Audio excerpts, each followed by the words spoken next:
So, as I mentioned at the beginning, we unfortunately do not have one of the scheduled speakers, Stephen Strother, who is supposed to talk about exciting multi-site, multi-scanner QA and QC. Um, so I'll be finishing the course with a talk focused on tools and informatics. In fact, that question was a perfect segue to my talk. So the answer to the question in my mind was better tools, automatic when possible, but even if it's semi-automatic or manual, if it's focused on making the burden a little less, I think it can go a really long way in terms of actually speeding it up or scaling it up for larger data sets, right? That's the thrust of what I'm going to try to convey here. So, I guess I went ahead of myself. Manual QC does not scale, time consuming, costly. For example, if you needed to employ experts, and it's actually error prone even for people who are pretty familiar with the data, depending on the time of the day and the caffeine level, for example, and even for small samples. So, tools are really, really important to improve reproducibility as well as improve harmonization across various aspects. But before I go on about how important they are, I want to remind people that there are dangers of automation, as you have, as you may have guessed. They can be black boxes, as we have seen in the confession now, uh, and sometimes the people just don't understand what's happening, right? So keep this. We have to keep this in mind before we go charging fully towards automation, and actually for this particular QA QC aspect, they are not sufficiently accurate. At least in few of the applications I've been involved in, some of them are just not there, um, and they can really help with very subtle issues. So this talk, I was hoping to give a quick summary of a large number of very QC QA tools that are available. We can't cover them all in detail because they go across diverse and disparate set of topics, and in fact, I don't know too much about them except for what they do. I'm just trying to present summaries, hoping to make it easy for other people interested in particular modality or application. You don't have to worry getting the details. All the tools, most of the tools are already summarized in this website of the Neuroimaging Quality Control Special Interest Group. We hope to keep it dynamic and live as it goes through the process. So here we go. So I want to summarize these tools into use cases and by modality when possible. So for example, when I say multimodal, I mean a tool that can help with different applications across multiple modalities, not necessarily combining, and sometimes it could be combining too. And for T1 weighted MRI, for example, for visual quality control, you might have seen I mentioned one of my tools. It's called Visual QC. And for automatic QC, especially to scale for thousands and thousands of scans, the task is typically say, is this particular T1 weighted scan from subject 1 or 123 usable or not? And there are tools like MRI QC and Koala T, I guess it's supposed to be pronounced as quality, that can help you compute quality scores directly from T1 weighted scan without any intervention based on various image quality metrics or post-processing data. And the another QC use case I touched on in the first talk is Fisher-Foot pastillation accuracy, and there are multiple tools to make that process really easy, including protocols from Enigma Consortium, an app called Mind Control, which is in a web interface. Visual QC also helps with that, and a QC app from Roberto Toro that can make this process really easy. And to check the accuracy, anatomical accuracy of volumetric segmentations, tools like BrainBox and Visual QC are really, really helpful. And as I mentioned before, alignment checks can be really easily done at scale with Visual QC. There is some tool called PALS which can really help with QC specific to stroke or lesions one, which needs even more customized version of QC because you're really looking into many more issues here. And for functional MRI, for visual QC, for example, is Dash QC, some scripts from AFNI called AFNI Pros. MRI QC is an excellent tool that does a lot of batch processing as well as image quality metrics and reports. And for single subject or single session fMRI visual inspection, especially if you want to look into dive deep into the corporate plots or individual time points or various metrics overlaid on these particular time points, visual QC is a good way to approach it too. And a lot of this involves actually generating and visualizing image quality metrics such as SNR, CNR, FWHM, and many other library of metrics. And Dash QC from Pierre Belec is also a really good way to approach this. MRI QC also does some of this. And yeah, for diffusion MRI, as you have just heard from Professor Lehman's, Explore DTI is a great tool. And there's also a tool from FSL called Reddy QC, which is a bit more batch processing oriented that can help with single subject as well as group data set QC. For real-time functional MRI, real-time QC of functional MRI, there is this tool called RTQC from Stefan Hunis and team from South Africa. It's actually helps with a lot of aspects related to this. And for arterial spin labeling, Explore ASL, which I'm going to get into later on.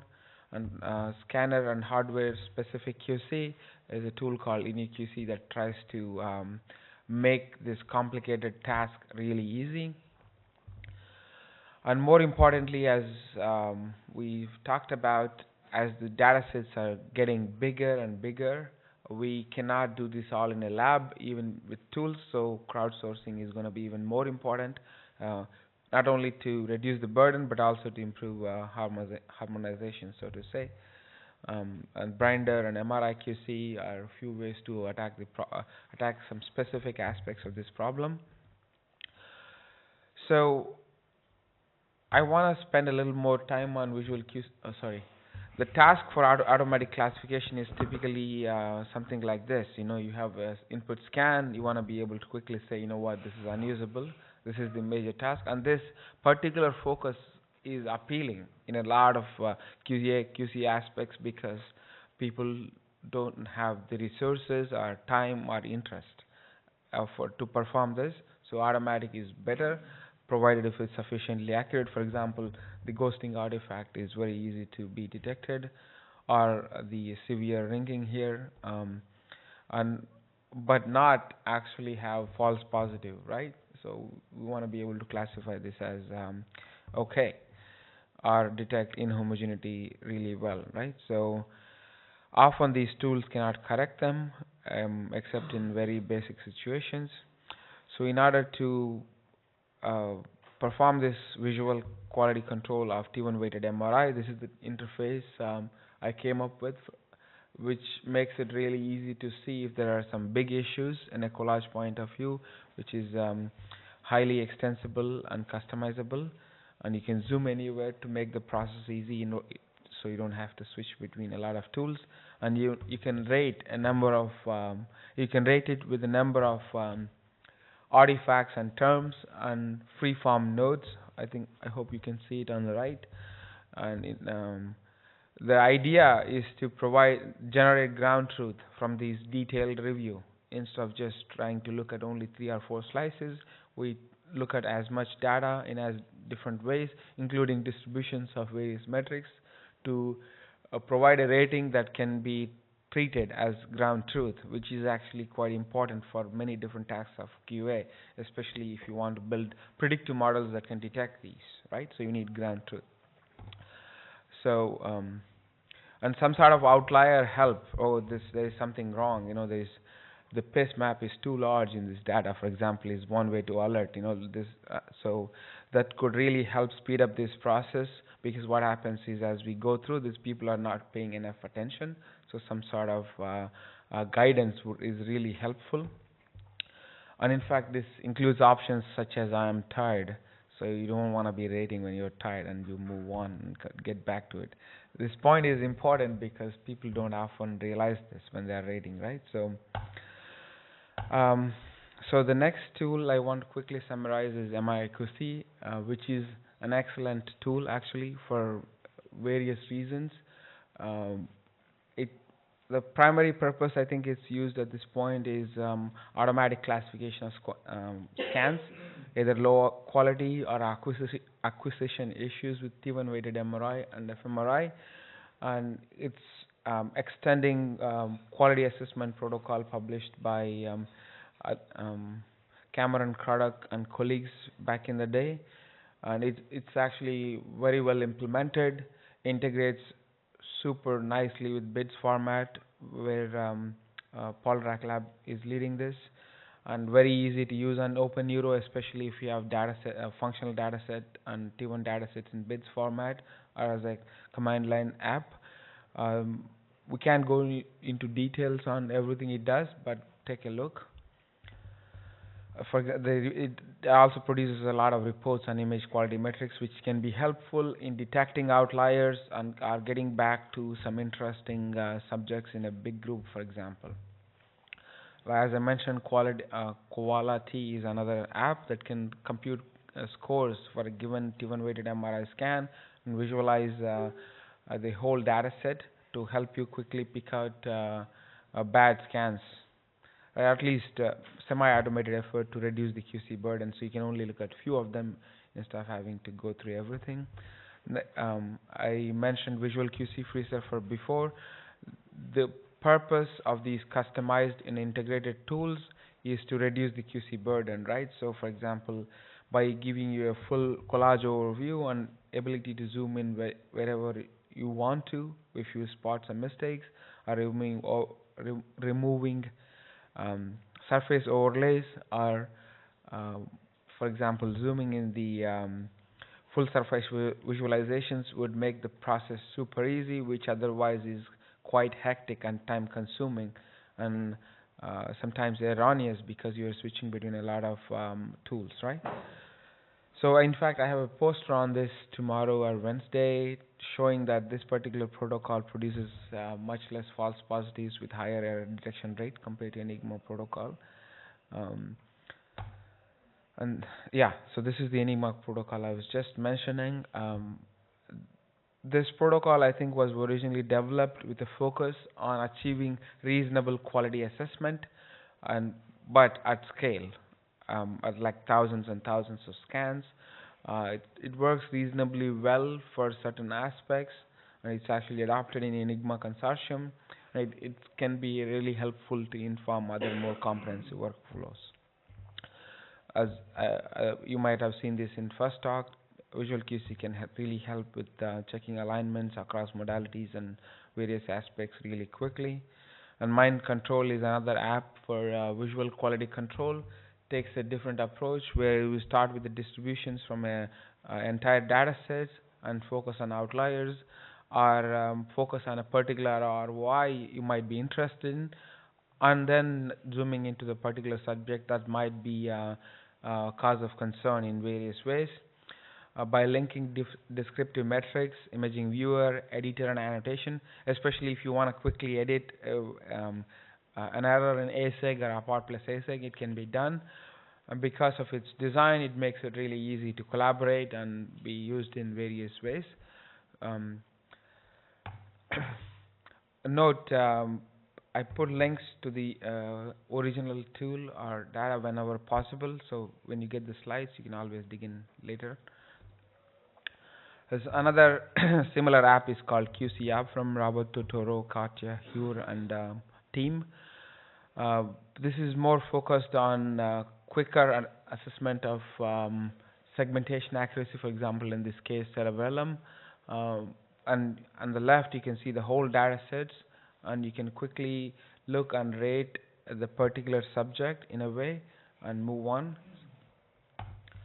And Brainbox is another tool that makes collaborative volumetric editing really, really easy. This is an excellent tool because you can real-time collaborate on the internet and produce really high-quality neuroanatomical segmentation, right? So because this is a time-consuming and tough process, such collaboration is kind of important to get high-quality segmentations. Another way to do this, if you are not really producing atlases, but actually looking at hundreds of subjects in a data set and also multiple structures, is via Visual QC that can really make this process easy. And AFNI proc, going into functional MRI now, AFNI processing scripts actually now have some QC capabilities, producing images into your web page that you can scroll through and try identify outliers based on customized QC visualizations. It produces various different plots to help with functional MRI, QA, QC. This is followed by Dash QC, like I mentioned, focuses on visualizing image quality metrics that can and directly linking them to the particular subject reports, helps with checking alignment between EPI and T1, for example, which are important. And like I mentioned, MRI QC does a lot of functional MRI QC too. Excellent tool, you must take a look. And Visual QC also helps with this, but here the focus is in individual bold volume, right? So what you see here on the as a carpet, it's actually called carpet plots. Some of you might be familiar with it. That plots time points on the x-axis and the voxel on the y-axis. This particular type of visualization of 4D data in a 2D plane makes it easy to pick up any major artifacts such as motion and a few other spikes, for example. And I don't know if you can see the colors. I overlaid some of the per time stats on in 3 different panels: top, middle, and the bottom. The top is the main bold signal at each time point, and the bottom is the standard deviation of the bold signal. The bottom is DVARS, is a specific metric which is very useful to for QA, QC, or functional MRI. So the reason this is laid out in this particular manner is to pick out outliers quickly, like the outliers we saw in the diffusion MRI talk. If you see something really dropping down at the right hand quadrant, you can see one black band from top to bottom. That's where some issues are, for example, and I quickly rate it. And this also helps you to zoom in to that particular bold volume, if that would help you get more confidence into assessment of what it is, right? So this is obviously not enough to tell, right? Just a single voxel value, right? So you have to look at the full 3D volume to assess its quality, right? And it can do a lot more things. The idea is to make comprehensive review of the data really easy with a Visual QC, right? So next, jumping into diffusion MRI QC now, is a tool called Reddy QC from FSL group, which really helps assessing at the single subject as well as the group level. QC metrics are derived through different stages of FSL pre-processing pipelines, and primarily focusing on trying to differentiate between good and bad quality scans quickly, and also to reduce the QC burden by identifying problematic scans that you can actually spend more time on. Next, as we learned from Professor Lehman's on Explore DTI for exploratory diffusion MRI and fiber tractography, that includes a lot of QA, QC, and some PIS maps, I believe. So, as another another tool in this space is DTI Prep, which takes a very similar approach to QC, like Reddy QC and Explore DTI. It's an open source tool. You can learn more about it online. So processing, model estimation, looking at residuals and other proxies for quality.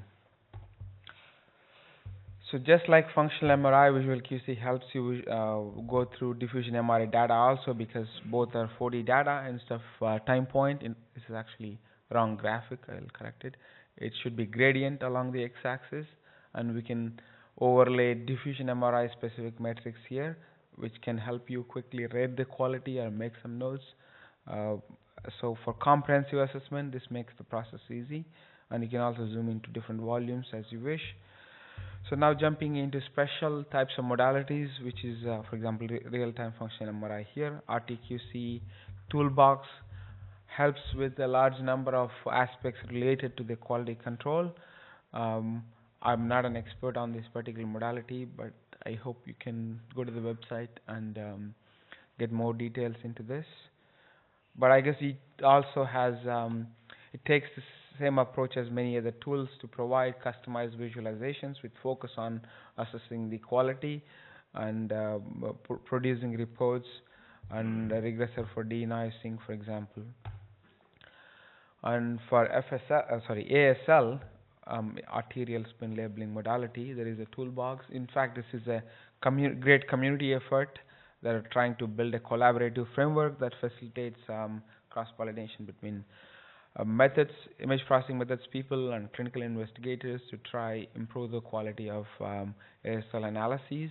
If you are into these applications, please take a look. And this is actually quite an outlier in this space too, because this toolbox helps you with very specific scanner and hardware related QC, especially when you have a multi-echo or when you have the number of dimensions greater than 4. MATLAB-based toolbox, which build custom data structures and frameworks for fast switching between image operations and visualizations, for example, and it does integrate with SPM well. You want to take a look. Remember, the overview picture I gave you, QC is not just in the image that is produced, but there is a bigger scope to it. So you want to think about this, QC into the acquisition processes, and the image are also combining across multi-site. And the last aspect I want to quickly describe is crowdsourcing in the QC aspect. Like I mentioned, scale of the neuroimaging studies is growing rapidly, and I think it's only going to grow. That means QC burden grows exponentially too. You cannot rely on experts for QC on, like, let's say 50,000 or 100,000 images, right? So you must go beyond the lab to achieve high quality QC on this. So crowdsourcing is a way to try break the task down into simpler QC tasks that can be offhanded to citizen scientists, so to say. Grinder is an attempt in that direction, for example, to assess the quality of the input T1 weighted images, for example, or stroke, the accuracy of lesion segmentation, right? So I don't mean to imply that this is perfect for all QC applications. In fact, I don't think so, because this certain aspects of the QA QC requires a lot of training and familiarity with the data. But for certain simple applications, for example, distinguishing between good quality T1 MRI on the left and very bad scan on the right, I think it can be done by most reasonable people if you train them well. In fact, that's what this app tries to do. Show them some examples before and test their ability to distinguish between issues using ground truth. As they reach a certain level of familiarity and accuracy, you can actually let them to go on rating actual images. And this process is gamified to improve engagement, to get more people joining in. And if you have a large number of ratings for an image, which is rated as, for example, bad, it's more likely that it's bad, and it really helps improve the scale. Yeah, like I said, it's gamified, which is actually a pretty good idea. So this is by no means a comprehensive summary. I believe there is more tools out there. We really tried hard to get input from the community to try let them tell us what they have done, so we can maintain a collection and people are aware of this. So if you are thinking about either using or to contribute to one of these toolboxes, I have some personal advice. This is not official from the special interest group or whatever. My suggestion is to ask really detailed questions on what these tools does before you go on from designing and planning large number of studies and whatnot. You might be surprised that about what they do and what they don't. You don't want to make plans on this before you get it. Play with it, and like I said, you know your problem best. Although I try to cover many modalities with visual QC based on my own understanding, it really requires collaborations with domain experts who actually know the problem better to improve it, right? So if you think that there's a particular issue that's not handling, you could try solve it yourself.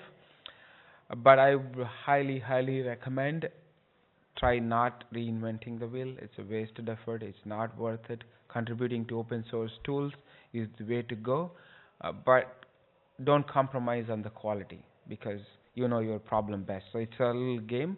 So try to spend time and also even correcting the documentation and helping improve the quality of information and the quality control tools also helps a lot. So with that, I want to thank you and happy to take questions.